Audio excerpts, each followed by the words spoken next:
red is go. I need them to sit down. We're going to start. It's 5:31.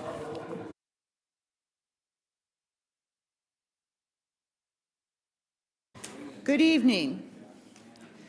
Welcome to the L&T meeting on whatever day it is, January 21st. It is 5:32. Board members, before we begin, we have some time ending points for tonight. We have a board member who has to leave at 6:45 and presenters that have to leave at 6:30. We're going to change the agenda by having the chief academic officer come after the math, but the board member would also like to hear the chief academic officer update, so be considerate of your airtime. How's that as we go through the math update? There are no citizen comments, and so we will, with that brief, we will begin, and I will turn it over to Dr. Igo. All right, I'd first like to invite Kevin Harrington, our teacher on special assignment, and Jennifer Anderson, our department chair at St. Charles North, to the table so we can walk through some of the information. Do want to acknowledge that our department chair from East is sick and unable to be with us today, but had planned on being here today. So we're going to go ahead and get started. I just want to start by saying really excited to be here this evening and kind of talk you through our K-12 plan for improving math outcomes kind of across the district. I'm going to kind of walk through some of the general information, and I'm going to stop periodically along the way. And they're going to, Jen and Kevin are going to jump in and really kind of provide context and what that means as we move through the presentation. So tonight, really our goals, we have two main goals. One is really to identify for you those barriers that we've experienced for reaching our math proficiency goals, as well as explain how we plan on attacking those barriers over the next couple of years. Of course, we're always wanting to take this work and ground it in our commitment statement. And really the work we're doing tonight, you'll get the opportunity to see how we are making those pathways of excellence to ensure that all of our kids have those high levels of learning in math. Additionally, what you'll see as we talk about that multi-year plan and what we're doing moving forward, you're going to see how we leaned into these core values to ensure that those things were in place, that we had a sense of belonging, perseverance, and achievement. So I'm excited to share that with you. As we look at our strategic priorities, we really find that the work that we're going to talk about tonight really falls heavily into that instructional coherence. And one of the things I want to just kind of bring to us is the idea of instructional coherence really talks about the tight alignment and design of the way we present and the instruction that we give to ensure that kids are advancing through grade level and beyond standards. So it's really that idea. It also touches on the idea of effective collaboration, very specifically the use of our PLCs. How are we leveraging our PLCs to help support the work that we're doing?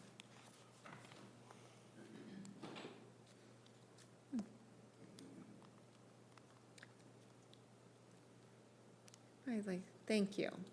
Here we've kind of outlined the agenda for the evening. The information that we're going to share tonight is really interconnected, and so I would ask that you really allow us to present the information within each section before we stop and we ask questions, because oftentimes one thing will lead to the other. So we're going to do the first two sections together, and then we'll stop after each one to make sure that we can gather your questions and responses before moving into that next section. And this really kind of highlights and provides an overview of the presentation. And so we're going to talk about the barriers tonight, and we're going to talk about those barriers from the lens of what we're going to talk about is procedural fluency not developing, students retaining and applying skills from previous grade levels, not always present, and that maybe the current pathways that we have don't necessarily meet the needs of all of our students. And once we have identified those barriers, the levers of change that we're going to talk about, what can we do and how can we work through? We're going to talk about revising kind of the curriculum overall, our maps and our assessment. What does that mean about our resources? How can we create more responsive pathways? And then how do we build capacity of our staff? So as we do with all things, we start with the idea of what's our success criteria. And we've really leaned into the goals that the board has set to help us define that success criteria. And that first one up there is that 85% of students meeting and exceeding our goal. So we're really talking about what that looks like. And you'll notice I have like IAR, AS, ACT, just because we do have a new state assessment. I'm going to talk a little bit more about that. We also leaned into this idea of earning early college credit in math prior to graduation. While our goals really are focused around the idea of early college early college credit anywhere, we felt like it was really important to highlight the importance of math and show how that connects to the overall pathway that we're going to talk about. And then finally, at the end is our big goal of 100% of our kids leave us with the ability to enroll in credit-bearing math courses upon graduation so that they're ready to enter. And then on the right, you can see kind of what's our baseline data. Where are we currently in each of those things? So those are long-term goals. None of those goals are going to be reached in the next 5 years, but it's really important to set the standard so we know what it is we're looking for and the work that we're trying to do. Having a good sense of what is it that we want our students to be able, the goals that we want our students to reach. We really needed to then stop and think about, well, what is it that students need to know and be able to do in order to hit those goals? And we really looked through the eyes of, there's a couple of big ideas. One of them is around this idea of conceptual understanding, and that's the idea of how do students make sense of the main ideas or concepts in math. I often talk about this as the why. Why does this work? How does this work? And then procedural fluency is that ability to carry out those procedures flexibly, accurately, and efficiently, as well as the ability to transfer those procedures within different contexts. Then there's the idea of like these core algebra principles that need to be well in place for students so that they can continue to advance through math. And then this idea of this enduring understanding and skills. And this really is about what do I need to know and understand to apply to those core processes that are essential to math. You might hear me talk about the story that math tells, right? There's a story within math and how each of those things work together and build upon each other. And if those things aren't in place, then it's really hard for us to hit those success criteria on the other side. I'm going to ask if any of you want to weigh in at all about what we need to know or do here. You can say no, and I'm okay with that. Just offering it up. Jennifer, just push your mic. Yeah. Or Kevin. Yep. Just like, do these feel like the big ideas we need to be working They on? are. These are some of the ideas that we've been talking about for a few years, that we've seen what our resources not currently having our students focus on, and we're finding that these are clearly what our students need to work on to move forward. And so we are taking action now. I know that will be coming up as part of Yep, our absolutely. Absolutely. So I'm so excited that we're talking about this and including this in our work right now. So having a really good sense of what does that mean, that takes us to, so where are we now? What does that mean for us as we talk about where are we now? And so we really dug into our data to understand what's happening with those conceptual understandings, each of these big areas. And as we really looked through each of these things, we were able to say our kids, particularly at 3-5, have a really strong understanding of conceptual understanding. But what we don't see is that procedural fluency, and that procedural fluency runs really across all 12 levels, really, 13 levels, I guess, if you count kindergarten. So thinking about that, we see that that's a continuous piece that's hard for our students. And then when we look at those enduring skills and understandings, we notice that our students aren't necessarily retaining, or I should say retrieving that information from year to year and then being able to apply it, which is probably a couple of different things as it lies in that procedural fluency, as well as it's how well are we connecting, right? And then those core principles in algebra, super big and important. A couple of other things in our data that are really worth thinking about, or that we notice, is that our schools that have high proficiency across the board have high proficiency in conceptual understanding, or what we would call mathematical reasoning and modeling, and procedural fluency. When those two sections are high, then we see really high overall proficiency, which is really why we're kind of digging in and putting in those places. And when we have those enduring skills and those enduring understandings, what we see is that those proficiency levels grow year after year because students have a solid understanding and they're able to take and move those things forward. So that kind of fits into kind of the work that we're doing as well. So we landed really in that these three ideas are the big ideas that we really need to think about and focus in on as we're trying to say, how do we break those barriers down? Then we looked at our pathways and how were our students growing within those structures. And we really had a couple of big takeaways. Really, we have some students at the elementary school that are ready for more and need more in order to grow. So it's an important piece for us to take a look at. As well as as we move into middle school and high school, we see that not all of our students continue that acceleration pathway into high school.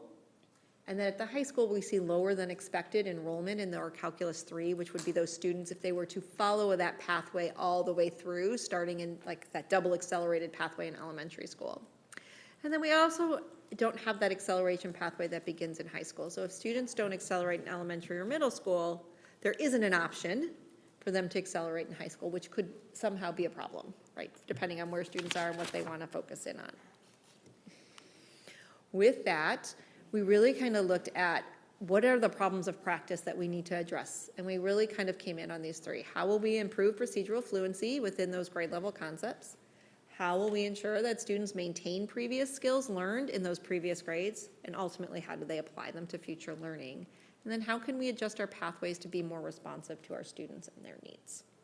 I'm going to stop and see if there's anything you want to add. What I really like is these slides, to me, have talked about conceptual understanding, procedural fluency, enduring abilities, skills, standards. And those conversations, we've had more of those in this process in the last year than we probably had in the previous 30. So it's about putting it all together. It's not about one thing or another.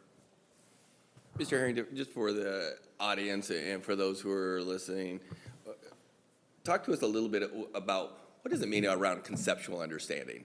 You know, from a math perspective and then that procedural piece. Like, why are those, what are they, and then why, for both of you, why is that so critical to have that balance, as you said? Sure. Conceptual understanding is interesting because you want students to be able to talk about math and understand what's going on. And, having taught calculus for a lot of years, a kid really needs to understand calculus in order to do well on the AP test because they don't ask you the same question ever. So it's really just being able to interpret math and to understand what it's talking about and to know, oh, this is talking about a rate of change, so it's a derivative. And so all of that concept is great. And yet, without skill, without procedural fluency, that falls flat. I like to say I can understand how to play a violin, but I've never practiced it. So you don't want to listen to me play, so that you got to have both. And that's again, great conversations here, and I'll probably say it a few times. The process we're going through have allowed us to have some conversations that we just haven't had in my career here. And I'm very excited about the conversations about trying to knit those things together. What does procedural fluency mean? And then you start walking down that road, think about technology, calculators, Desmos, whatever. A really strategic approach to that because you need to know how to use the technology. It's going to show up on certain assessments. But on the other hand, if the technology is always in your hand, your fluency probably isn't going to show up. Yeah, I'd just like to add the old phrase, if you don't use it, you lose it.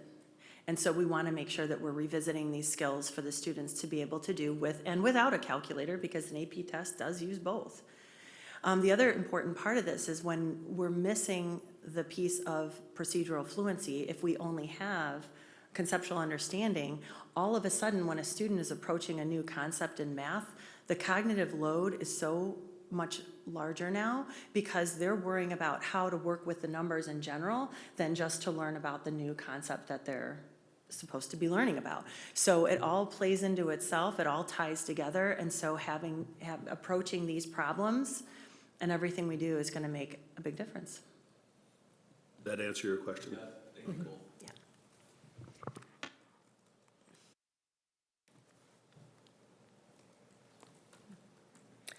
So having those ideas and those questions, it gave us the opportunity to really investigate, like, what is going on? And when we investigate those things, we really looked at it from all perspectives. We looked at it from curriculum, from instruction, from the resources we use, and to the pathways that we have. How might they be putting some unintentional barriers in place? And when we really step back and we look at all of the evidence and think about all the information we have in front of us, what we see here is that our students aren't having enough opportunities to practice retaining information and then retrieving that information.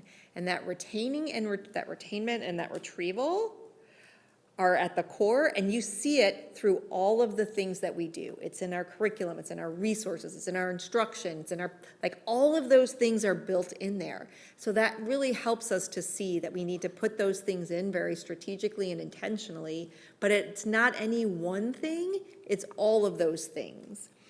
And then if we thought about, like, well, why is that? Fundamentally, like, how did we get to a place where, like, we're missing some of this retaining and retrieving of information? And when we dig at it, what we see is, like, the standards aren't really set up for this. So there were some very strategic moves in the standards that were necessary in terms of, like, reducing repetition of information for kids. That wasn't in there. Not having a fluency strand, 712. And when we built our information, and we worked with those standards.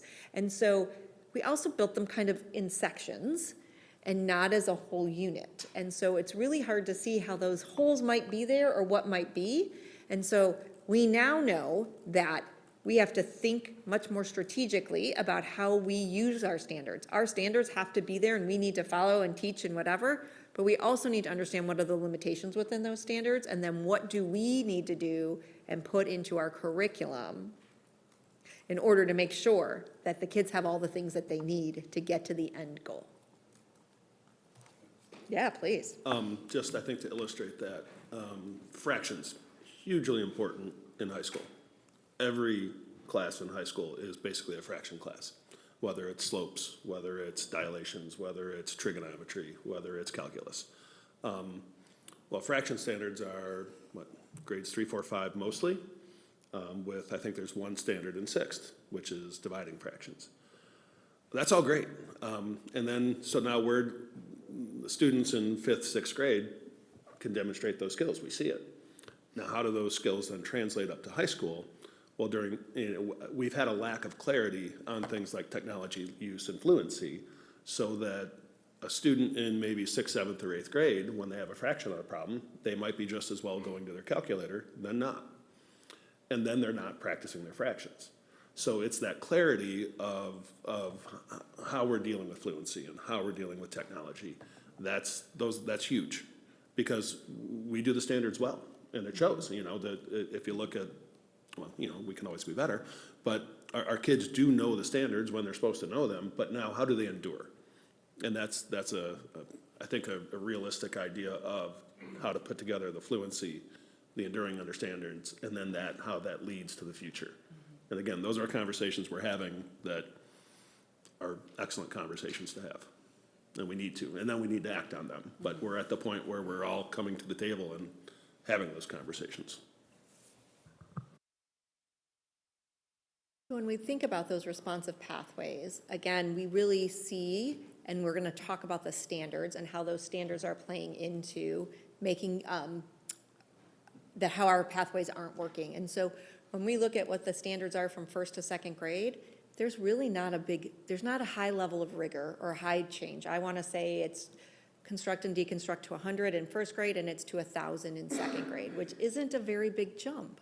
And many of our kids are ready, right? And so we need to think about that. What are we doing and where does that go? And then when we look at 3rd grade has a significant number of standards. That's when we're introducing fractions. That's when we're talking about multiplication and really getting into some of those big ideas. And there's a lot in there. And we need to make sure all kids have that. So making and how we pace the standards becomes really complicated. And that is why we're seeing some kids aren't growing or coming once they have the skills, right? So we need to think about our pathways and how do we adjust pathways to ensure that we're responding to what we're seeing in the standards. So with that, we've kind of talked about how we define the problem and why it exists. So this, and I want to give you an opportunity to like ask some questions before we move into how will we address those barriers. So is that common for all the grades for our mid to achieving students to have that same challenge? Or that they're not being challenged enough? Is that across the board? It's in second and third grade specifically. Only those two? I don't want to, there might be students who aren't challenged, but what happens after that is we've got accelerated pathways. So we're able to pick students up and place them. And move them? And we don't have those options Okay. when we're seeing kids in second and third grade who are ready for more. Got it. So we're doing our, like, I want to be super clear. Things are happening for those students, Right. but it's just very individualized by school. And I think Avetta's here. She does a great job of helping teachers, and our AT teachers also jump in and help teachers provide that additional challenge. But we need to get systemic about it. Got it. And then something that you said regarding the use of the standards in our lesson planning, right? And so how the standards aren't giving us enough opportunity to practice. I think the standards work that you guys did was fantastic, needed to happen, right? Is that a concern that we have elsewhere in our curriculum when applying the standards? So outside of math? Yeah, so there's a real distinct difference between math and ELA standards, and I'm gonna go there, right? Yeah. So math are what we call constrained skills, and so they build and they kind of stop. And that's what we're seeing here, is that there's these skills that's just, once we've introduced them and kids have got them, we're done with them. ELA standards are unconstrained skills, and they're very little change, I don't wanna say very little, because the complexity of the text is changing, but the actual skills kind of build on each other. So the process is very different. So we don't necessarily see that in our ELA standards. Not for ELA, but perhaps in science and other ones that where we would be the same scenario as math, right? Yeah. We're not going to come back to fractions until way later again, Yeah. right? Yeah, so I would say, I can't answer the question yet about science. So we are, for the very first time, we have a common assessment that runs third through Right. 11. You guys, we talked about that Right. last year. So it was the first opportunity to dig at the data in a way that we've never had before. So we'll have a better understanding of if there's not enough repetition or there's things we need to pull through. But it's going to take us a little bit of time to really answer that Understood. question. I asked the question, Christine, to prime you guys to start thinking Oh, about it for absolutely. those, right? Because it's obviously an outcome that we're seeing in math. Right. Right?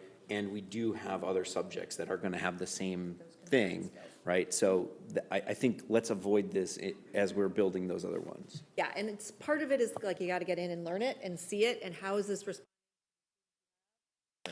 but yes, I would say what this has provided, or like every time you engage in this process and you learn something, the next time you do it with something else, you're much more aware of it. Right, well, it also goes to something that we've talked about as a board before, which is how are these pathways all building up to that high school, right? We have the benefit of being a unified school district, and everybody should be working towards that, so. Yeah, I just wanted to add, that was part of our conversation too. So as Christine had said, when we were developing a plan before, that it was very segmented. It was looking at elementary, it was looking at middle school, it was looking at high school. And that's not what we're doing now. We're looking at our end result. We're looking at where we need our students to be. What does it mean to be this graduate? What level do we need them to be successful at?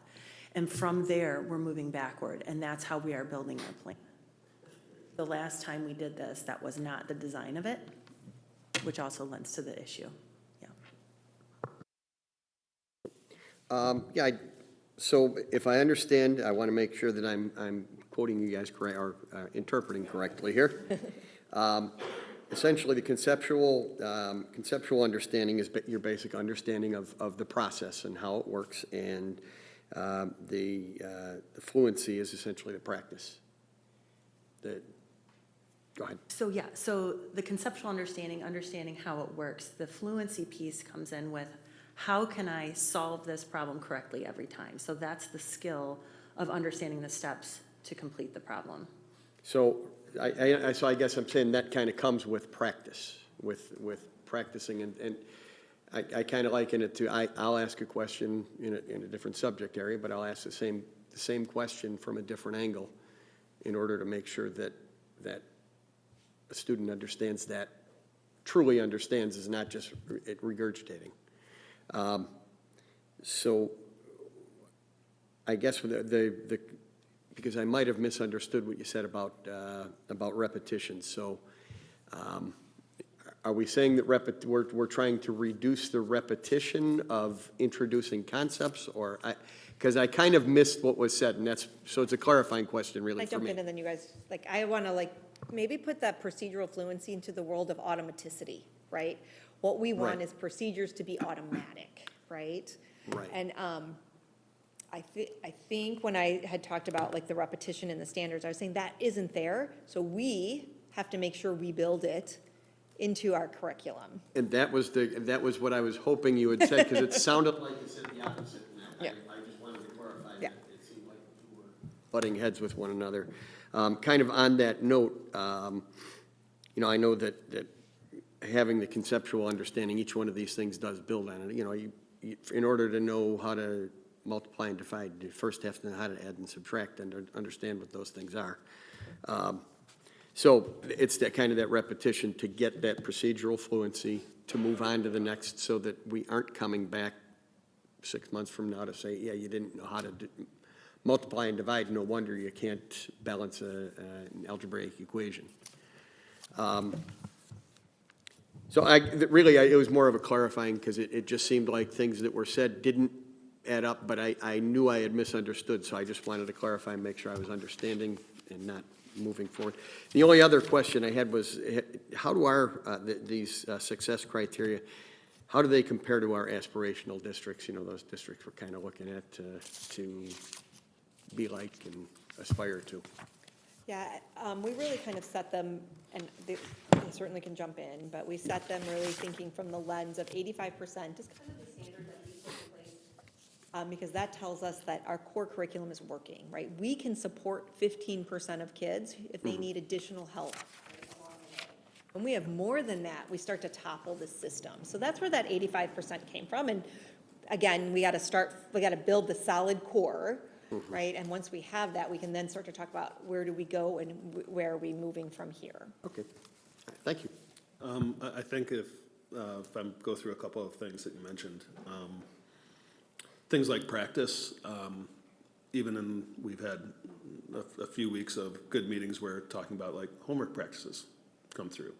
So some of the structural things like our resources going to take, we have to adopt them, we have to get them in and get them rolling. But there are really some high leverage conversations we've been having, which I'm really excited about. Just homework practices. We have different views on that.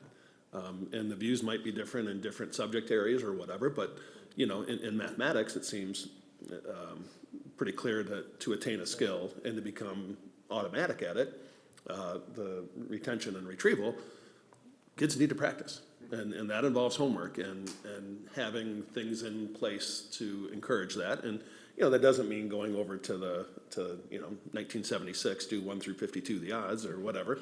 But there was something to that there was an essence to that was helpful. So it's that balance that we're looking at. So I think that homework, the practice, something that the spiraling is big. Meaning that you don't learn it, and then we'll talk about it again in 6 months for the final. Good luck. And that's something that we've learned a lot about. And, not every book really, in fact, most resources don't really spiral very well. They have their little, in math, they have a review section at the end, and they have a couple of SAT, ACT questions. We need to do better than that. We need to spiral better. There's going to be work that we do, but that's the magic. In speaking with some aspirational districts, I don't know how they necessarily talk about ours. It's an interesting question. But I do know Muhammad Seymour, that they do particularly well for being down in the middle of the state and working with their math chair, kind of going back and forth trying to learn about them. We were talking about Algebra 1. And he's like, our Algebra 1, book is fine, but he goes, it's not the reason we're good. It supports, it's the structure, so we need a good structure. And I think in the last process, we don't necessarily have the most optimal structure, and we're fixing that. But then now what? And it's the conversations that I believe we're having right now, homework expectations and fluency expectations, and, how do all those things come together? I'm more excited about those conversations than I am about the Algebra 1 resource, because Well, and that's the powerful that's really part. what I was driving at, I guess, is ultimately that practice is, because I want that procedural fluency as you move on, because math isn't you learn this and then you're done and you move on to the next thing. You're using what you used in that last, Right. you're using it in the next thing, and it is moving forward. So I just wanted to make sure that we were on the same page, and so it sounds like we are, and I thought it was a misunderstanding, and I wanted to clarify that before we move forward. Thank you. I think Mrs. Fairgrieve, you have. I do. So as we were talking about the success criteria and then the baseline data, can you walk me through the last one, the 100% of students in credit-bearing math? Yeah. So is the criteria, both of those are for community college? Yeah, so the criteria is different based upon the four-year university that you Right. would. Right. Either of those two things and be eligible to enroll in a credit-bearing course. Okay, so then on the right, our baseline data, the Yep. four-year university, how should I be, it seems odd to me that 98% can meet it for a four-year university, but 90% only for community college. So I'm trying to Yeah, relate that. I can't answer the question as to like why that is. I can make some assumptions based upon that data. But our students, when they move into the four-year university, they have the opportunity to take a placement test. But oftentimes their ACT score, their SAT score is going to hit that benchmark. So they're able to show that they have some proficiency. Maybe I'm not answering. But what criteria are you using, though, if you're using only ECC? Oh, this data? 98%, it's whether, so that information, I'm sorry, I misunderstood you. That information comes from the Illinois report card, and they use that through the warehouse where we get updates on our graduates all the time. So they report back to us how many kids they needed to enroll in a remedial course. Okay. They tell us what that is. So it's 98% of the students who enroll in four-year college, and Yes, yes. 90% who enroll in community college. Correct. Okay, that I think, does that, because I had a similar, I just didn't want to monopolize more time, but it sounds like we had the same question, that the standards for community college, Right. that the standards were higher for community college by a quick glance at this, but you're saying it's based upon the people who actually enroll as opposed, so 90% of our community college students will meet the criteria, but 98% of our four-year students who immediately enter a four-year institution. Correct. So what this data tells us, if our students attend a four-year college, they are ready for credit-bearing courses. If they do not, they're less likely, though 90%. And that number has grown significantly over the last couple of years. So more kids are definitely prepared, but that's what that's telling you. One suggestion I would make as far as the criteria, the success criteria, I think we need to have for the four-year university, and I appreciate what you're saying. I know every one of them is different to some degree, but my recommendation, I would base it on Illinois. So we have like 3 or 4 key universities in Illinois, and if we just looked at those. Sure, we and can, used that criteria would be We my can do that. suggestion. Wait, what are we saying that we want to do? How about, could we wait and have that conversation? Because I would like to talk more about why just Illinois when majority of our kids We certainly can. I threw out Illinois for ease of resource. But this, I don't think is accurate or gonna work, personally. For which, the 98% or the 90%? Because I'm more concerned That about. our criteria is based on community college requirements only. no, so the 98% is based on the university's requirements. I know, but it's not You're- articulated, is what I'm Okay, so I can, okay. Are you suggesting then that we add, as part of our success criteria, something that specifically addresses a four-year Yes. institution? Yes. Okay, also I thought I had, so. Yeah. That, because I was wondering why we were only aspiring to Yes. community college. Yep.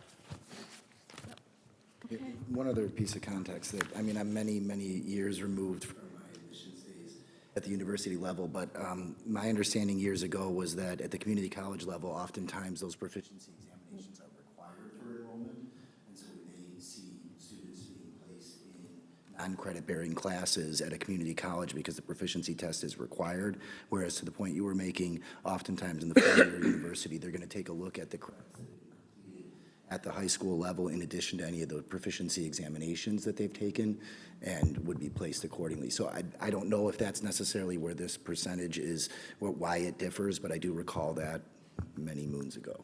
Yeah, I'd be more concerned about that 90%, because to your point, right, they have to take those exams going into the community college, and the community college is reporting back, if we have to take a remedial course, those are the students that we want to see being at 100%. Because we have our presenters who have to leave at 6:30, I'm going to ask. Could I just say one quick thing? Sure. I just want to say thank you so much for so far, because I really like what I'm seeing. I want to point out specifically what you said about how exciting it is to you to have these discussions for the first time in your third. I'm super excited to hear that, because that's just really awesome. So thank you for the work you're doing here. All right, so let's move into how will we improve procedural fluency, right? Like, now let's talk about what that plan looks like. And as we look at each of these things, again, there are places that we need to put, that we need to address that are across the curriculum, the resources, and instruction. And some of them are within our maps, making sure that we're building those fluency pieces. And when we're talking about procedural fluency, we're really talking about within the grade level, right? Like that we are building procedural fluency within those grade level standards. And that our end of unit assessments also do that we are able to,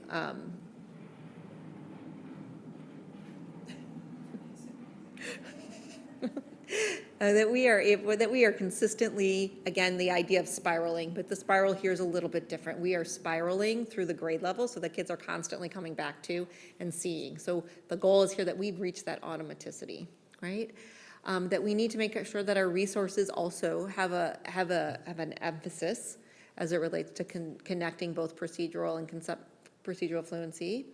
And that Kevin hit on this a little bit, but the idea that, and you've heard me say this before, a resource is not the curriculum, right?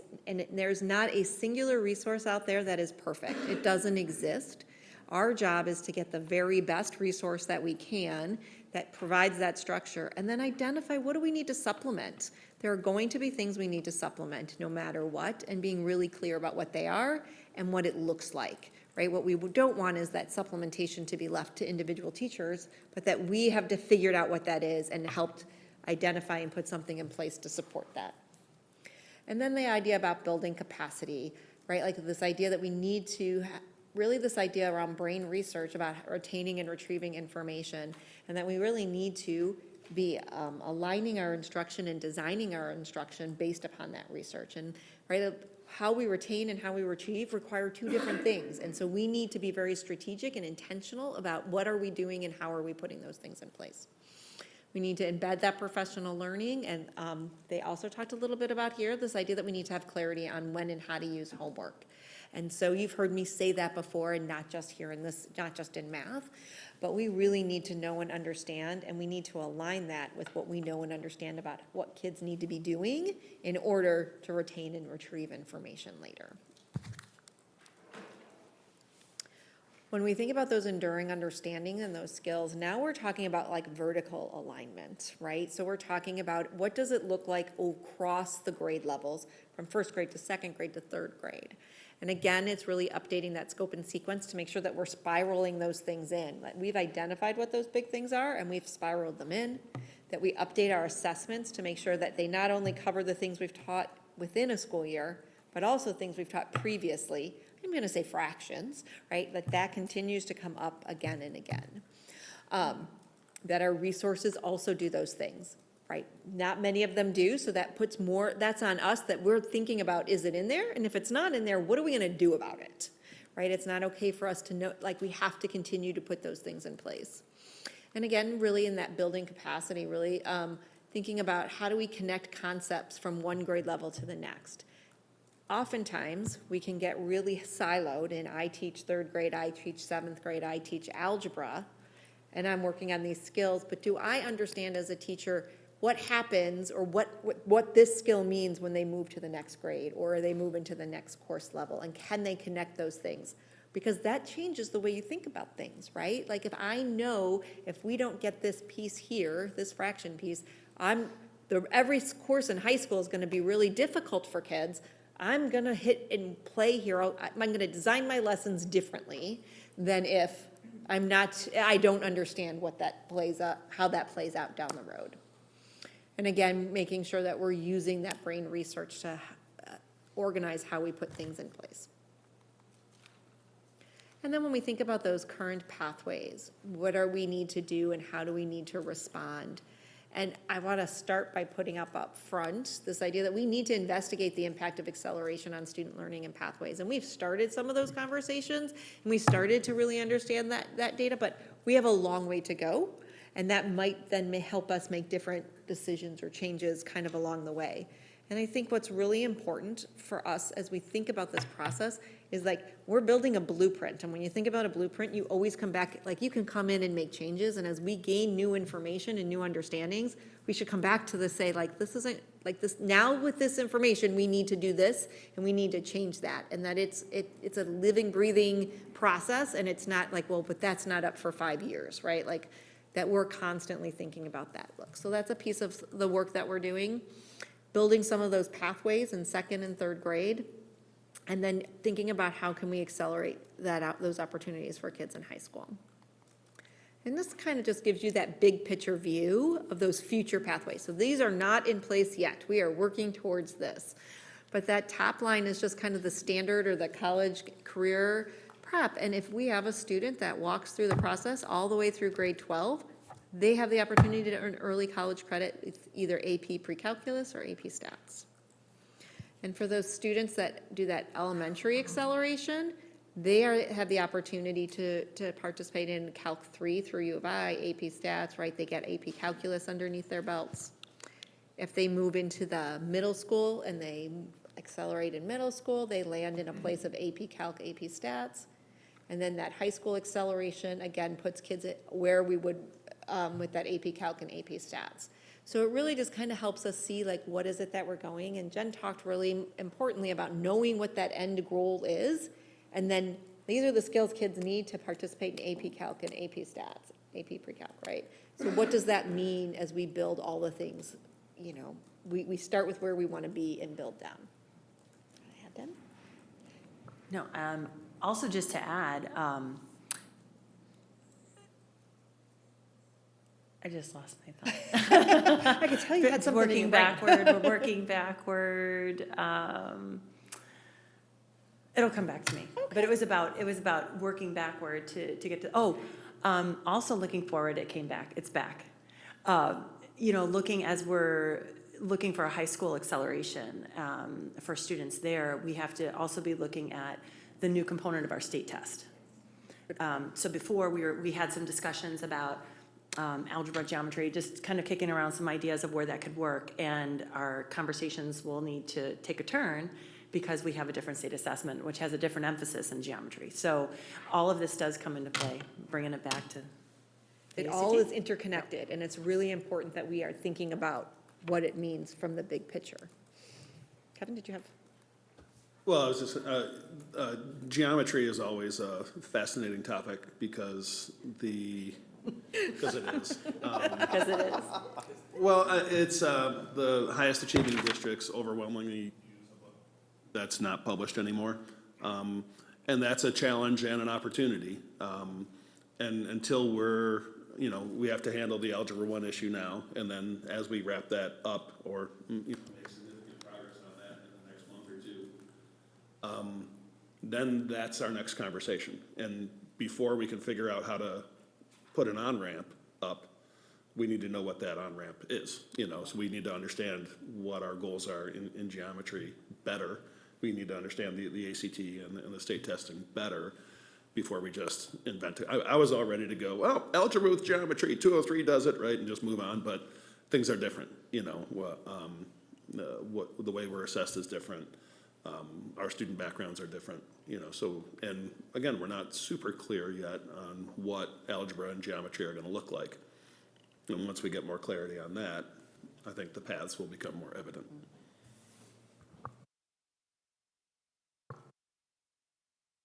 And then this really just kind of takes that information that was kind of in the blue on each of those slides and puts into perspective, like where and when are we seeing and how are those pieces playing out?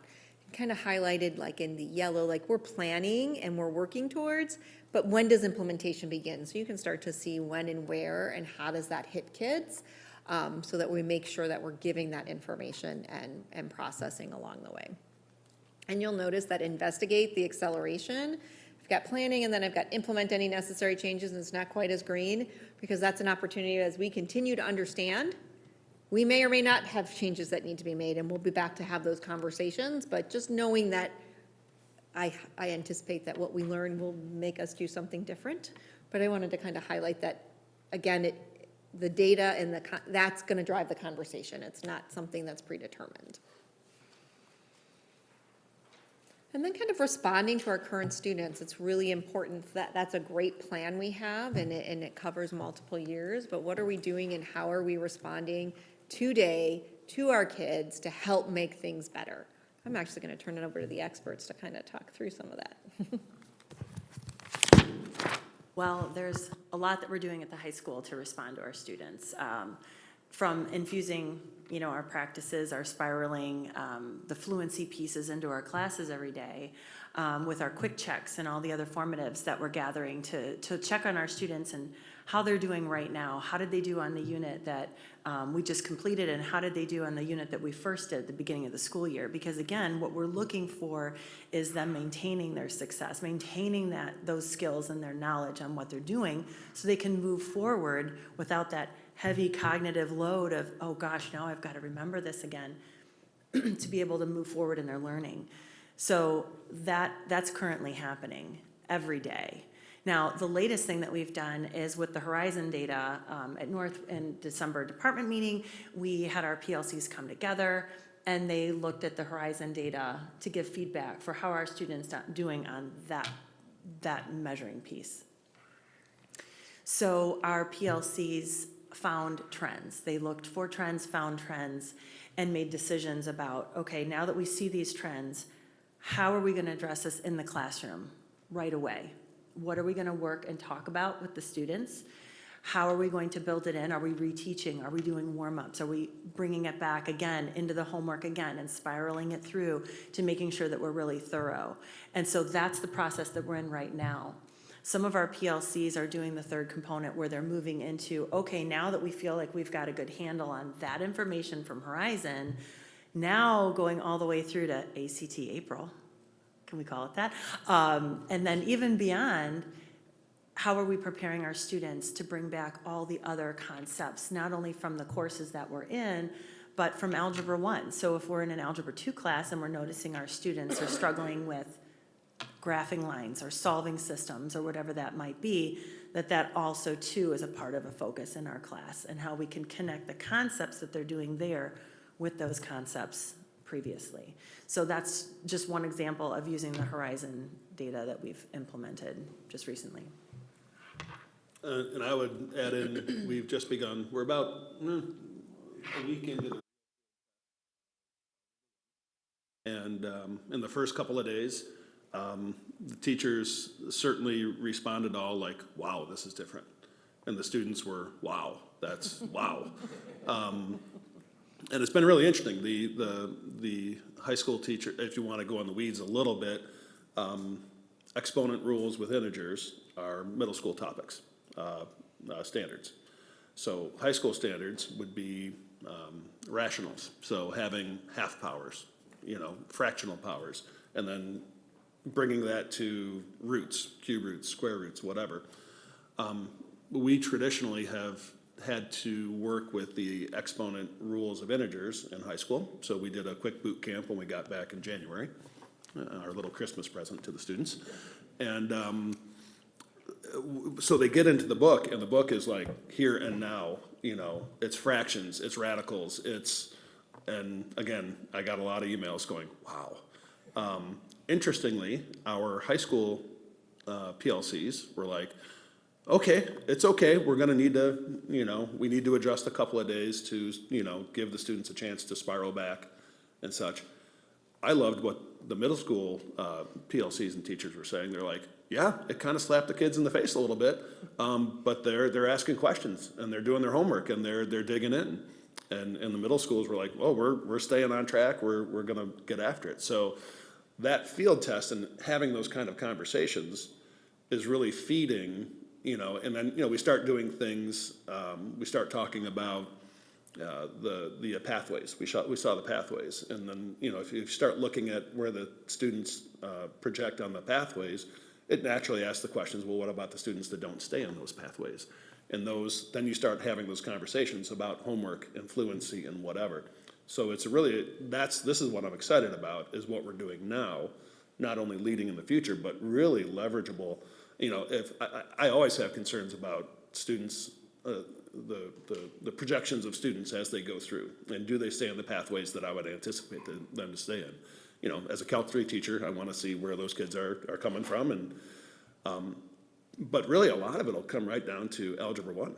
If they don't have that rigorous, thorough Algebra 1, if they don't have skills that they're confident in, that it can't be anything other than harmful, and it's only helpful to talk, and we're having those conversations now. And, you know, so I'm very excited about that.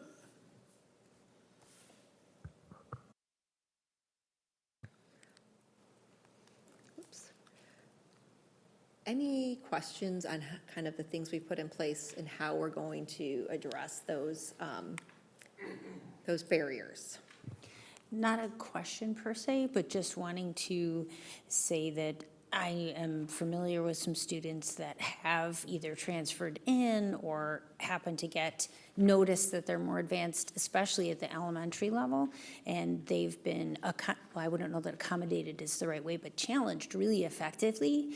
And I only know because Mr. Harrington was a teacher for one of them. And I would say that just for anyone that's wondering, what if my student is 3 exceptional or 4? We've had some amazing kiddos in this district, and I think it's really amazing how our teachers have supported those particular students in the past, and it's not just a onesie twosie sometimes. So anyone that is listening or worried about, or watching this meeting later, that's worried about, well, what if my student might need more, whatever, I know that they give it, and that's just a really amazing thing about our exceptional math teachers in this district. And I'm sure that's the same with other subject matters as well, but that's an option. There are options beyond Calc 3 and stats, which is amazing. It's really amazing. So those what we provided were really like traditional, but like, you know, you'll hear me say we don't use the words always and never, right? Like, we know there are times in a place where we've got a kid who needs more, and we figure out how to get more, but we wouldn't necessarily advertise that. Absolutely. Yeah. I'm just saying that for the students that need more, it's it's not just here's a worksheet. So you know, it's really been amazing, and I'm super appreciative for the students that have had those opportunities, because that's what we do here, which is so great. I'm watching the clock, so. Okay. So just kind of thinking about, it's really good that we have those things in place and we've set some success criteria, and that we need to think through some of those. But really, like, we also want to be thinking about how are we monitoring progress over time, and what are the things that would give us an idea that, like, we are on the right track. And, you know, we're looking for those overall proficiencies to increase, and I've kind of said increase of 3% over the next 5 years, just because it's unclear to me, like, this is our current baseline. I'm not sure what that's going to look like moving forward. So we just need to make sure that's a good number of kids that we're moving kind of along the way. And then in grades 3 and 8, we're watching that major content subtest score increase each year. And it's hard to give you an exact number because it changes by grade. We don't know overall. But that we're watching that major content, and we should be seeing those scores increasing and reaching the same as our conceptual understanding, right? Like, and we want to keep those high, make sure that's coming along.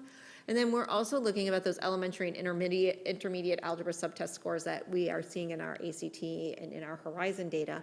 Like, we should see that those are no longer areas of improvement, right? Of high, like they gave us 3 areas of improvement. It was those 2 in plain geometry, but we should see that those scores aren't there anymore, right? Those are going to be indicators to us that the things that we're doing are on the right trail. And if those things aren't happening, then we need to come back to the table and say, whoa, what happened, right? Like, why aren't we getting the results that we thought we were going to get by putting these things in place?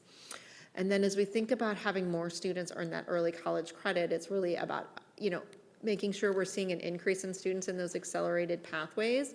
But probably at the core of this is making sure that we are seeing an increase in the percent of students who are taking 4 years of math, right? Because right now it's a 3-year requirement. And so in order to get to those early college credits, we got to get to 4 years of math. And so that needs to be what we're communicating and saying. And really being that college and career ready, the indicators above should automatically push those scores up. So that just gives us an opportunity for us to monitor progress. And again, I want to stress that the work that we're doing is like that blueprint, and that we are making it. We're looking at, and we're very strategic and intentional in the decisions that we're making based on data. But sometimes those decisions might not be, the things that we decide to do might not actually get us exactly where we want to be. But but we're monitoring the things that should be moving it so that we can make changes and we don't let it sit for multiple years. So as we see things aren't moving, we jump in and say, let's fix that. Let's make that happen. Again, this was just kind of where we started, this idea of procedural fluency, being able to retain those skills, and then we talked really through how did we use those levers to move change. Questions? Look at that, 6:29. I have 2, really quick. So I made a note, you had mentioned, if I understood it correctly, the 85% of students meeting or exceeding our IAR ACT assessment. We are definitely not there today. So my question is, are you thinking yet about what additional resources that you need so that you can come back to the board and we can get that support, whether through the budgeting process or wherever? Yeah, so I think you'll see that when we talk about what the budget looks like and how we build those pieces, and the resources, like the curriculum resources are built into our budget, and when we'll be here and what that looks like. But a lot of the things, if you notice that were on there, the building of the curriculum and things like that, we will put that into the budget in terms of our planning and what that looks like, and you'll see that when we bring that forward. But it's really about getting clarity and focus. And it's really about making sure that we all know and understand, and we take and we move, right? And as we think about those changes, how are we taking that change and making it go into classrooms, right? And how are we strategically and intentionally moving it? So a lot of the things, and Kevin talked about this, and I couldn't agree more, is like those big lever things that they don't sound like there's a lot there. They're super meaty. The idea of understanding homework, the idea of understanding when and how I plan my lessons to ensure kids are retaining information and retrieving information, right? The use, we didn't really talk too much about this, the strategic use of calculators, and what does that mean, and how does that build automaticity? Right, in time. So those are things that we're likely to see big change from. Okay. And then my other question, so you talk about the 4 years of math. I definitely appreciate the fact that it's a suggestion today. I'm wondering if at any point in time, as part of your strategy, you are considering and will come back to the board as far as looking at our graduation requirements and moving it from the 3 to the 4.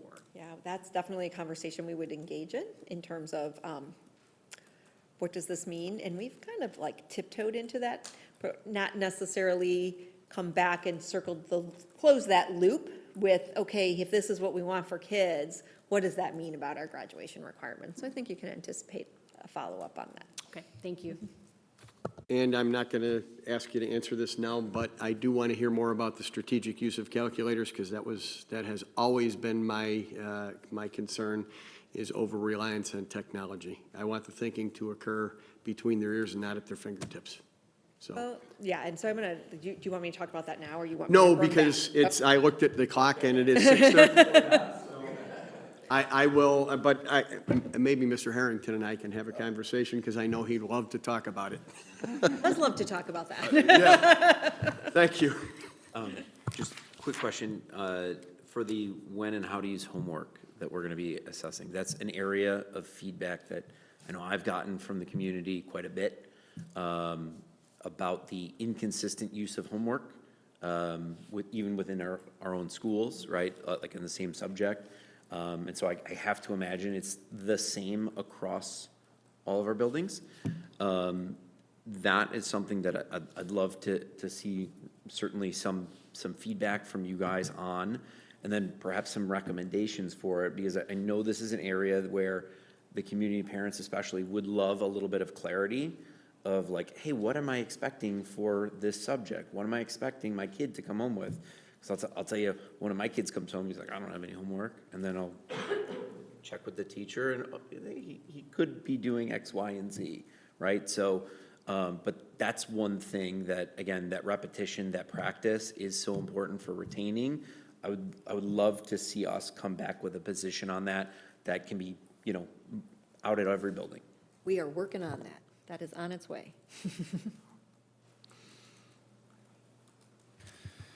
Well, thank you for this. Mrs. McCabe and I have had the luxury of having a number of these conversations, but it's really exciting to hear that these processes are very different than what we have done historically. I think you had even said over the last 30 years. So, especially from a kind of outcome-driven perspective, what we want our students to do. I just wanted to maybe take a moment, if you guys had any additional insight, like the process that you went through, the discussions that you were having. I think you had mentioned Muhammad Seymour or another district that was maybe utilizing an outdated or not used resource anymore. Can you take a moment to just say maybe some of the discussions that you had with other districts or other schools, and what type of insight you were able to garner from that, and how our processes may mirror that now? Sure. A lot of the first quarter this year, I spent reaching out to our aspirational districts, our, what's our term of art? Terrible. Our comparison districts. But then I also took the top 30 state, the SAT, and anyone that was missing on that list, I reached out to them. Initially it was a survey, what do you use for which of your classes? And it was gathered up a bunch of interesting data. I had some really good interaction across the way. Just what is, because we talk a lot about best practice, and I think that's been a phrase that we've used a lot in the last 10 or 15 years, and that's a quality phrase. I think at times in math, we focused more on the practice part of that than the high achieving. So, there's everything to be gained from talking about what our best practice is. But what we'll see is sometimes that's different than talking about, really, well, what do the high achieving schools do? Because the high achieving schools don't necessarily always follow the best practice things. So it was an interesting learning. That's what I wanted to know right off the bat. How do those things play together or don't?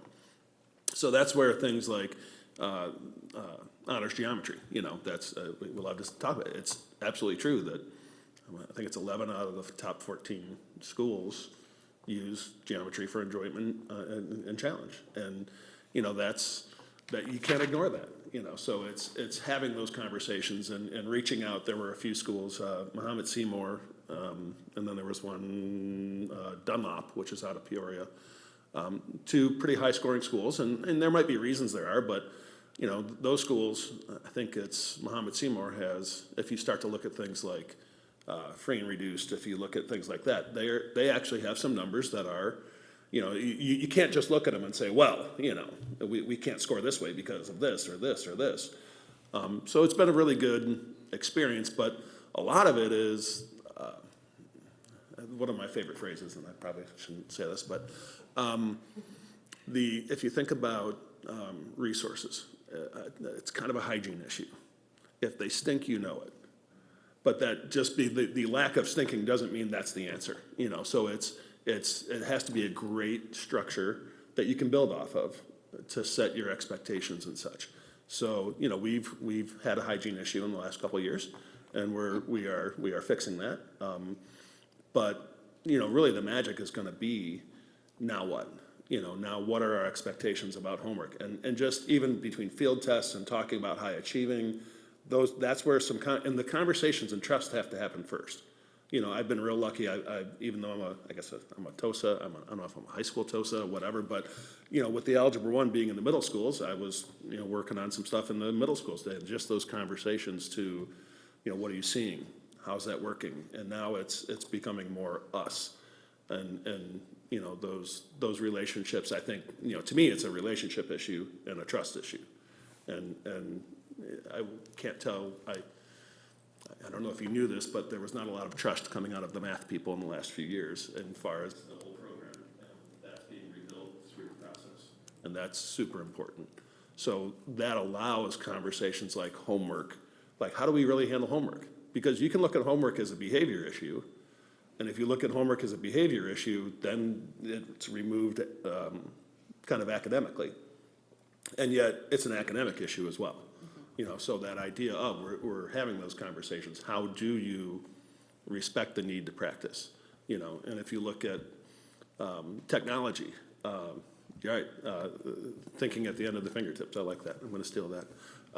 But it's true though. It's you can't be automatic. You don't want your brain. And luckily we have, you know, some good research now that we can really, because people need to see that. They need to. That there was a phrase probably 10 years ago that, oh, calculators are great because they remove the computational barrier to upper level mathematics. I remember that. And that's a nice thing to say for people who don't understand upper level mathematics. You know, there's a certain point you need to be able to speak the language. You need to, and it's got to be fluent. It's got to be automatic. So, but some of those thoughts going back 10 years ago, they still kind of live. And that's going to be the process of working with people and education, the professional learning of, well, what is that? What do we really expect? What do the kids need to know and be able to do? I'm going to have to interrupt just a minute because we have a board member who wants to hear the CAO report.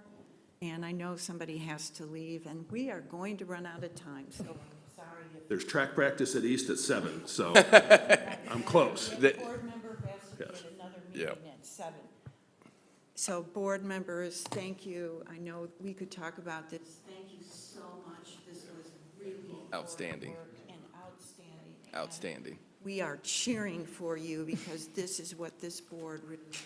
So thank you so very much. Yeah, I would echo those comments. Thank you for all your thinking, the collaboration, the work that's gone into this. I appreciate both of you saying, you know, without these conversations were not happening. So I appreciate the collaboration that occurs between our learning, teaching, our department chairs, and our teachers throughout our organization to really take on mathematics and to ensure that we get this right and get through some of the stink and some of the hard work that is part of this.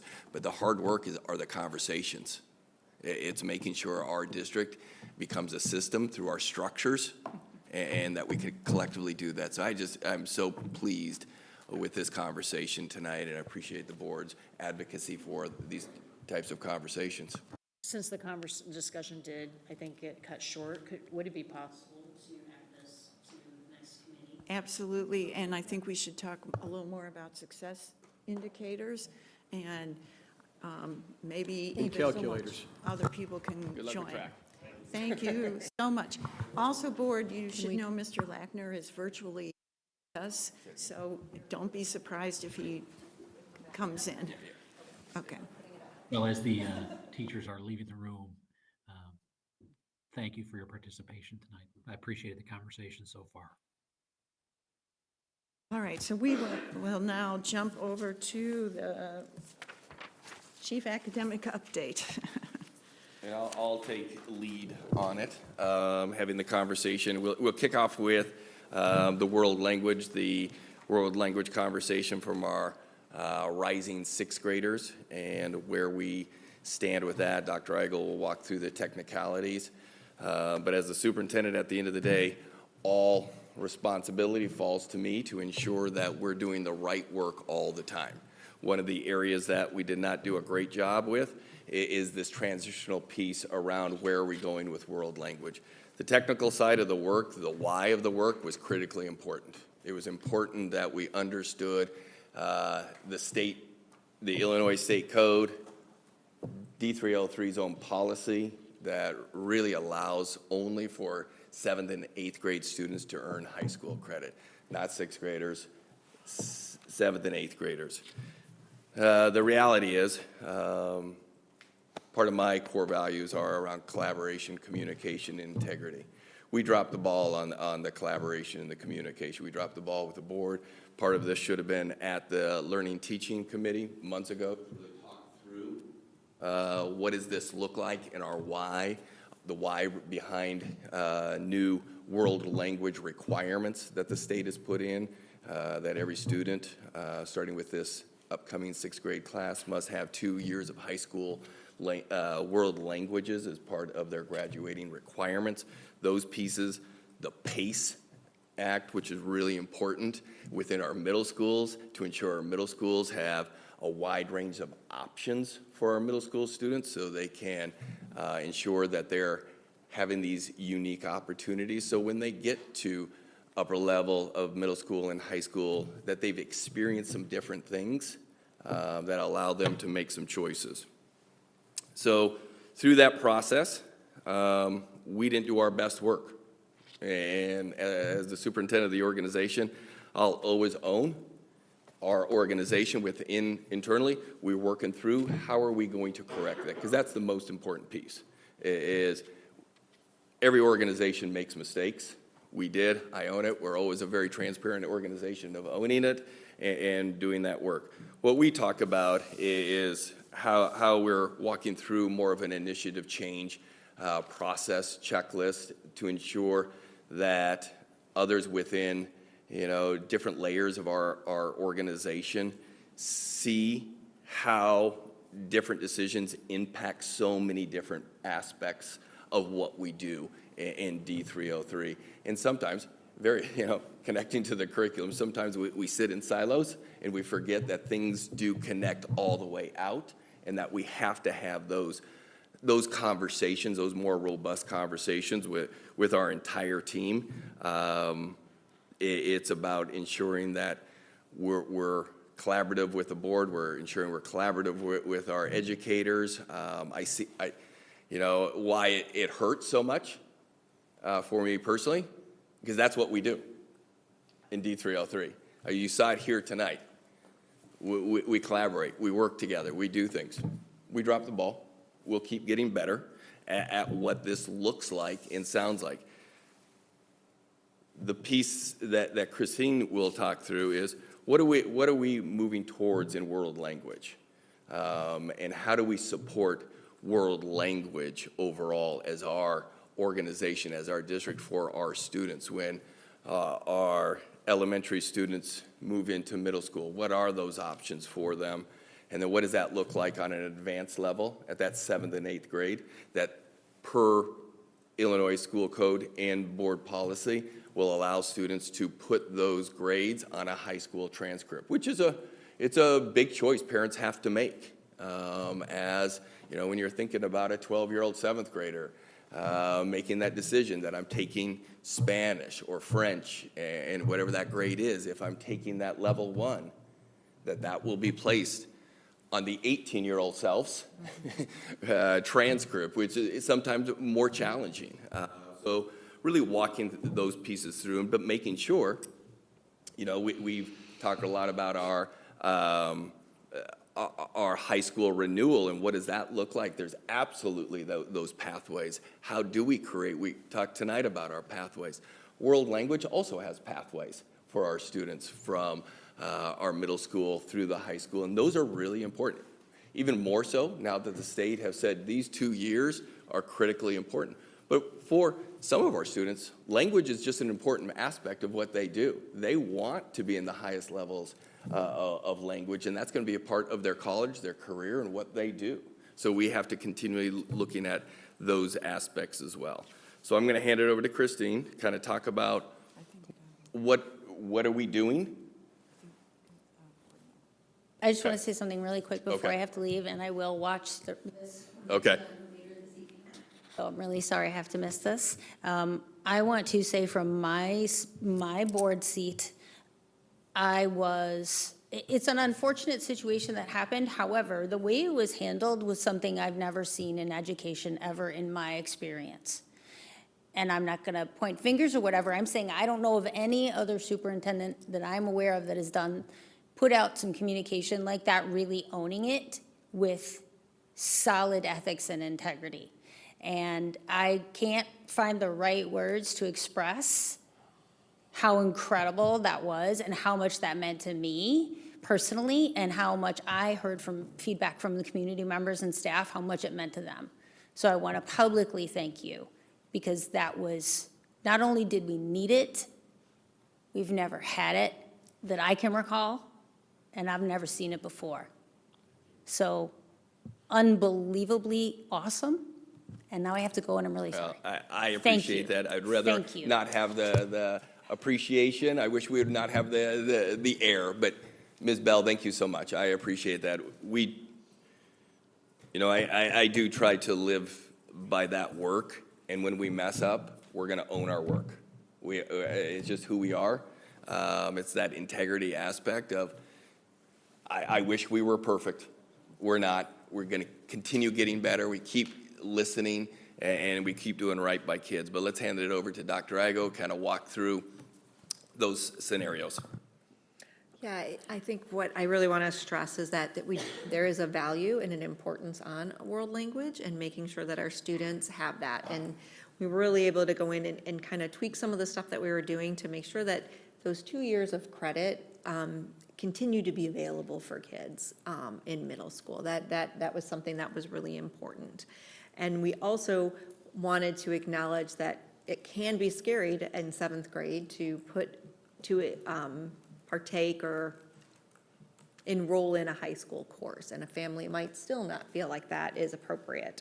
And so we really, and this really came at the urging of our middle school principals, to think through the lens of another semester course where we can start to introduce kids just one language at a time, right? So that first year course where we're having all kids explore, there'll be French, there'll be Spanish, there'll be German, so they get a tense.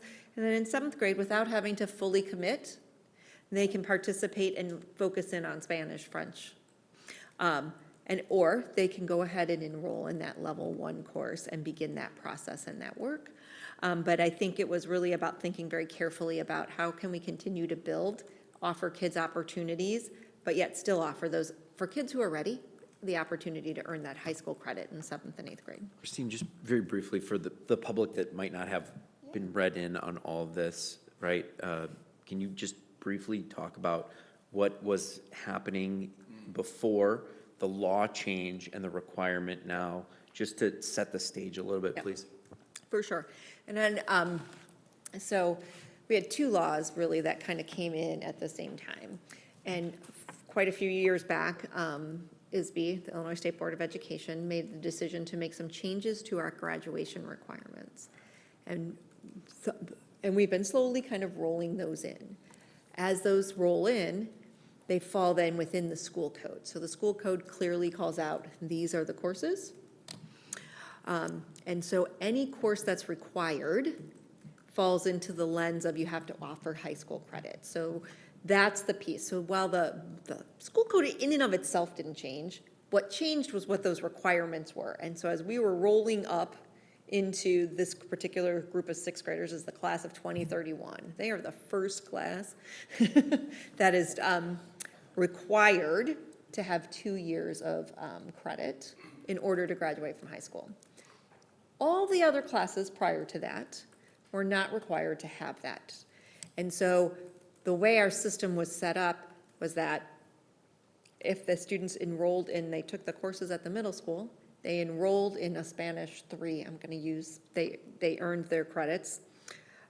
They earned a C or better, they could go back and gain the credit from, that they had put in middle school, right? So there were some choices and options there and how that played out.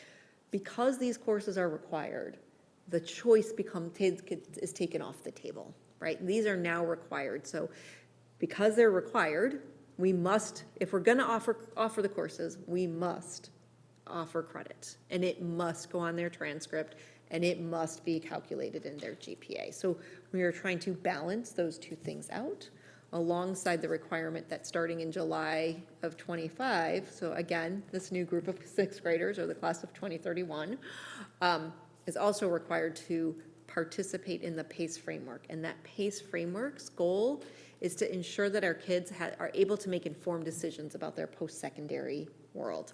And in middle school, that means thinking about and understanding their success habits, as well as exploring different explore clusters. And the way we had the explore set up, we weren't necessarily, we had a lot of choice, and choice is good, but choice doesn't always mean explore.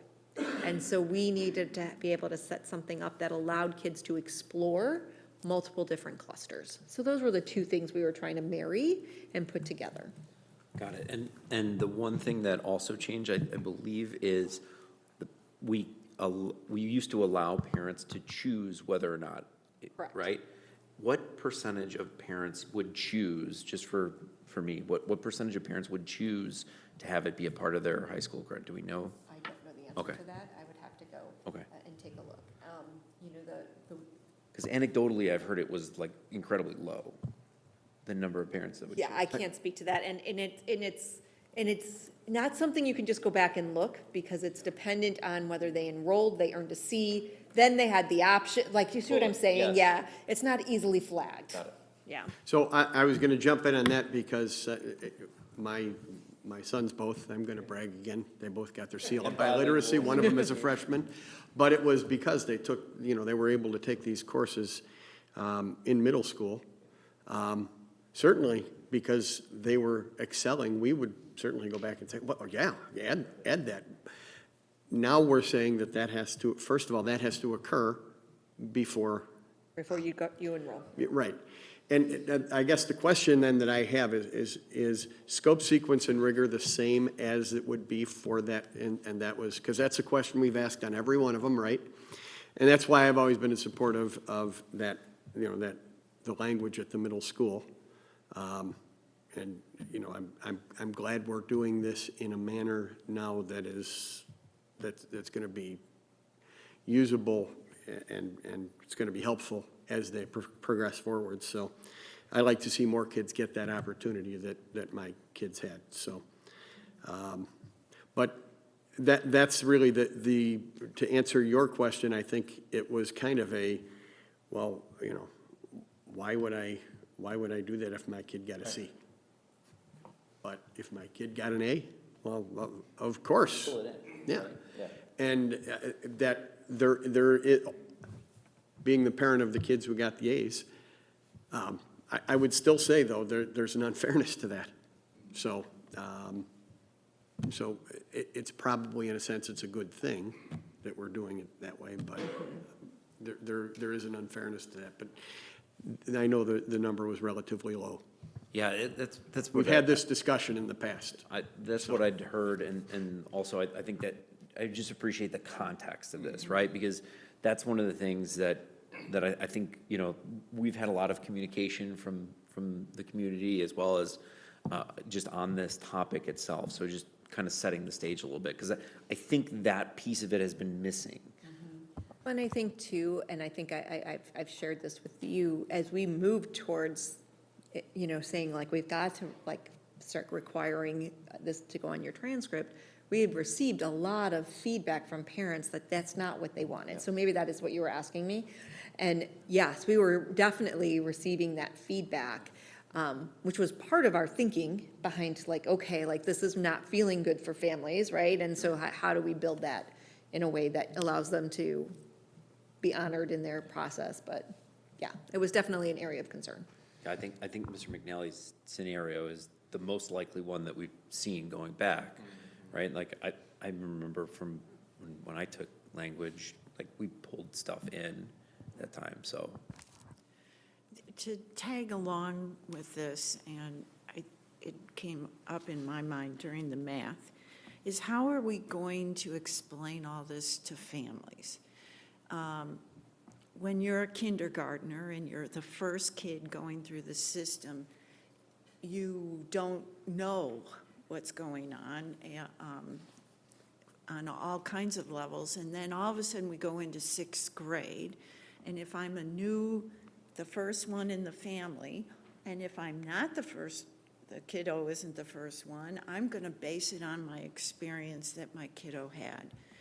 We're talking about some major changes that I think we're all very proud to be part of a district that's looking at this, but parents aren't going to know this unless they're so involved, they're watching every L&T meeting, and who knows, maybe they are. The whole thing with homework, all of this piece. How do we, something I've advocated for is that we need to have a process that helps middle school parents know what high school is going to be. There is now we're talking about, we need our 2nd grade parents to know how we're changing how we're changing the pathway for math. And what you do in 2nd grade is going to have an impact in high school. So I know you've thought about it. I just really think we've got to be better at this. Yeah, so I think the things that we need to be doing is, as we're walking down these accelerated pathways, right, we are informing parents up front. So if you were to look, like, we're making sure that it says, like, once you come here, like, these classes are going to be on your high school transcript, so that parents are, like, when they're walking through that process, they're really aware of what that means. But we need to be honest, right? Like, I can remember being the first-time mom of a 3rd grader, and if someone had said that was going to count on my kid's high school transcript, I would have been like, okay, right? Like, so we need to make sure that we're coming back to that and showing parents, like, where there's opportunities to step off if that isn't what they want and what that looks like. That's kind of what I was going to say, when you were thinking, the phrase hindsight is 20/20 for every parent. You know, when your first kid goes through it, you're just that. Yeah, sure, whatever. Okay, yeah, absolutely. I haven't really And then thought about what that means. the impact of it doesn't hit until the impact hits. And I think we have to make a structure that puts it in as, we can't require parents to sit in meetings and do those kinds of things, but we need some way that's family-friendly so that when I'm looking at, when the form comes, I know I have some thoughts, or I know how to go and ask a question. Yeah. Which I think is really critical, that principals can answer, that a 3rd grade math teacher can answer, so that we don't end up with Facebook being the way people find out about things. Because often, believe it or not, it's misinformation that's out there. So I would really press that we have a family-friendly. That falls into that PACE framework, because it needs to, part of that is making sure that we bring that information into middle school and we're having those conversations. Again, that doesn't necessarily help us with that elementary, but it will help us to, again, have those conversations. And part of that PACE framework too is helping kids understand the impact, like what does it mean that that's in my GPA, and how might that impact or not impact me, right? Kids need to know and understand that, and that's part of that PACE framework, is that we start really early talking about the importance of the GPA and what that means and how it's calculated, and right, like we all know if it goes low, it's really hard to get up, right? And like kids need to know and understand that. Like, they need to know and understand the connection between attendance and what that is and what it means and how it plays out. So when we talk about the PACE framework, and I know when we talk about that college and career readiness, that's the kind of thing we're talking about, because our middle, like, yes, they need to explore careers. That is absolute a must. But it's also a must that they understand those success behaviors and what that means and what's the impact of not follow, if I don't do this, so that again, the goal is that our kids sit in a place to make solid, informed decisions, right? We want our families to have that information too, but we're really looking to empower our kids to make solid, informed decisions. The trick here is trying to find a way to do this without overwhelming them with communication. Because at some point, that communication just becomes, it's Charlie Brown's teacher. And so we have to find a way to do that and kind of almost in bullet point fashion, make sure they know this, but these are the important bullet points. These are things that are going to have an impact throughout the child's academic career. Along those lines, we only have so many touch points with them, right? We only have so many orientations, for middle school. There's only so many other meetings and everything else. So I think this also kind of, goes along with our the pathways and the catalog piece that we've been talking about. I don't know how those pieces fit. I know these are components of it, but however, whatever we end up deciding to roll something out or do something with it, this to me is kind of a critical component of that. And I think the piece, and I'm gonna pull us back to that high school experience, right? And this does definitely fall into that high school experience. And you heard us talk and we put into our budget the idea that we need a system, right? There is an electronic system that allows us to do these things. And within those systems, right, parents are gonna be able to log in and, right, there will be videos that they can watch that will, right? So yes, there are only so many touch points, but there are things that we can do structurally so that when I'm ready as a parent to understand it, there's an avenue that's mine that talks to me and my kid and what this means for my kid. Yeah, so we need to leverage that. When the baby is born, we'll hand that to the parents, along with the parent manual that we all get in our. Love it. Piece of cake. Thank you so much. Thank you for the time and moving things absolutely. around. Appreciate it. We do have one more thing on the agenda, which is our Goalbook toolkit. Yeah, I'm going to invite Laurel up to kind of talk you through. You have a board memo in front of you, but this is a tool that we are looking to purchase that will allow us to better that have IEPs. Hello. Thank you so much for taking time to listen to this evening. There have been so many great topics to discuss, so I'm excited to share this with you. It's something that we started to look at a year ago, really, in really thinking carefully about our PLC process and our connection to the strategic plan here in the district and how we are helping our teachers in special education to make those connections when they're writing their goals, they're using present levels for our students, and they're really writing rigorous goals to our grade level standards. So it's taking it sort of that next step for those students who have individualized education plans. This is a tool that has been around for about 10 years and a little bit more than 10 years. There have been studies from universities on the tool, which is helpful and good for us to see the evidence-based research that they're continuing to subject the tool to.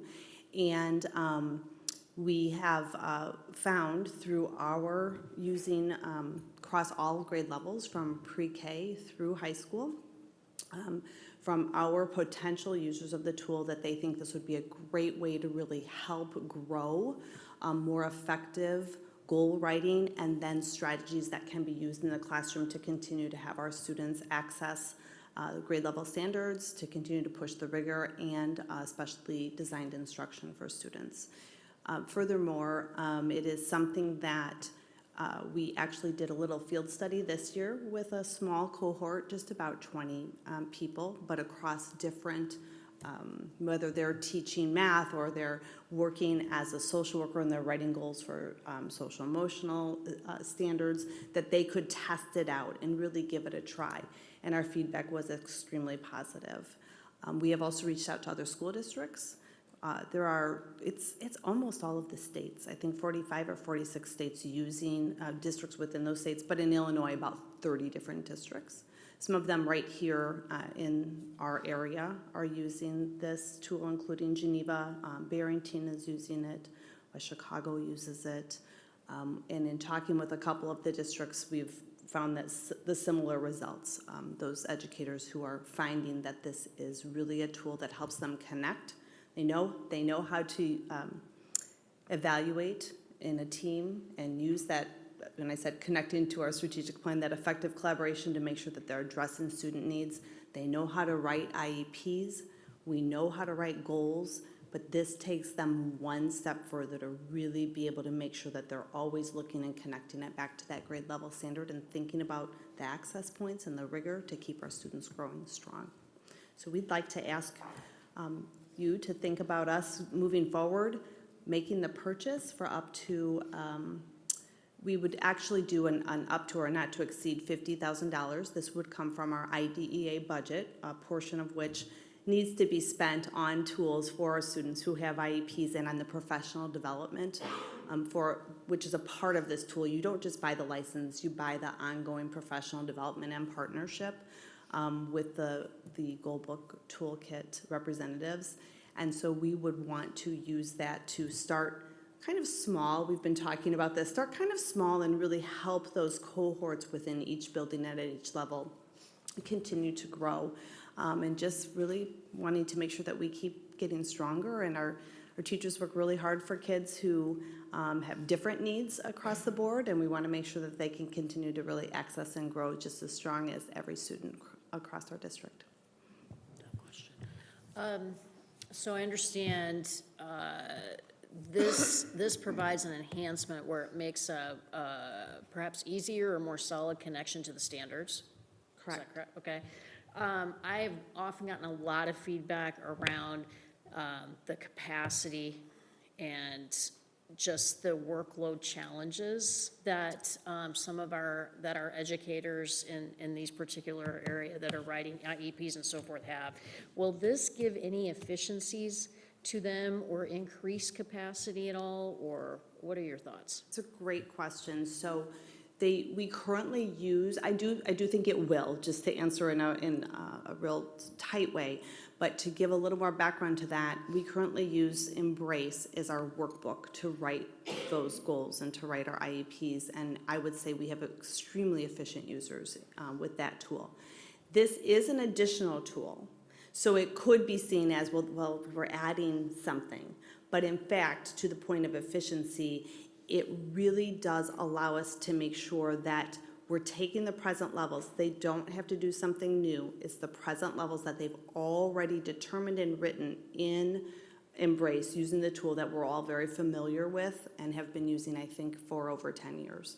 And then they move, this tool, Goalbook, helps them to then make that attachment, make sure that it's measurable. Because I think that's something that our educators, we're down into the real minutia of skills that students are learning to be able to scaffold and build up to that standard. And so that's where it really helps them think, like, how is this measurable? What exactly am I measuring? And it takes away some of that, that difficult processing piece to be able to really build the goal. So then when the student masters this would be the next benchmark, and so on and so forth. But keeping them on track up to that standard. So I think your use of the word, will it help them build in some efficiencies, is exactly right. In our small cohort who tried it out, in fact, I loved it. One of them said, I'm geeking out on this. It was like, oh my goodness, when I take this and implement it, now it's like the part that I was trying to make sure, because we want our parents to feel confident that what we're saying we're implementing and measuring is what we can then tell them about. So this was giving them that way to make sure that they were thinking about that and putting it into good use. Lori, you started to talk a little bit about the parent communication. My question was really, is this going to help us with parent communication around these? And then I know we have the touch points that we do with the parents, right? Right. Will this allow us any other like incremental touch points or anything else? So I think it could allow for incremental touch points. I do think that would be part of it, but I in my opinion, and looking at it now, I think it's more helpful on those annual reviews or when a parent does request to come together sooner, which they do. Sometimes our educators, on the team do as well. That it would allow us to be able to really be more concrete in showing them how that progress is going for their student in the specific goal areas. It does. Does that make sense? Okay. I have a question about the money, because I see it says a 10% discount for multi-year. Are we looking at this at being, we're just going to do this for 1 year for So, now, or what's your plan? I'm asking for the 50,000 for the 1 year, yes. The 10% is in there because, quite frankly, I really will need 3 years. It's a way that I want to develop this for, and my team members have talked about it, to make sure that this year would be a year, as I said, we would start small, then we would grow. We have a potential in the district, if you think about all of our users or our writers of IEPs, those educators that you were referring to, of a little over 200. When you think of all of the roles, because we have pre-K all the way through, you know, as I said, high school, and then we also have our transition age. So from special education teachers to all the related service providers, including our speech language pathologists, our social workers, our occupational therapists, et cetera. And so it would be the best way, I think, for us to grow this would be to start small, help to really build and have people feel proficient, make sure that we have some of those trainers within buildings so that our team members can feel confident. And that would then happen next year, and then we would move into that third year where we would feel, I think, very strong about it and could continue to evaluate. So should we, so here's where I'm confused. It says a multi-year contract. Do we want a multi-year contract so we get the 10%? I would prefer it. Okay, And so is also- the But you're right, 50,000 with the 10, that's where I'm confused. Asking to spend $50,000. This year. Yes. But it could cover, yeah. But yes, and maybe I didn't write that very well now as I'm hearing you say that back to me, but it could cover, we could go into the second and then into the third year for that 3-year contract. The discount is included then? Yes. It's included, yes. Okay, Yeah. We don't have to commit ahead of time to get the That what discount. you're is it- saying? Is that, Correct. And actually, they have been really good with us about saying that they can be very flexible in however many users we want to start with and wherever we want to grow to across those 3 years.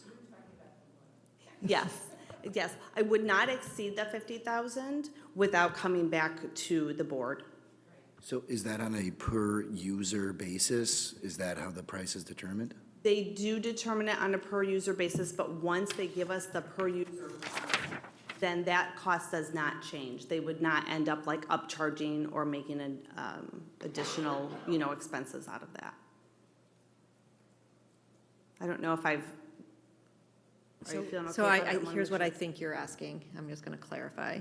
The way this is written is that you are asking for the 24-25 school year. Correct, So from between now and the end of the year, yes. to not exceed $50,000 for this That's right. particular.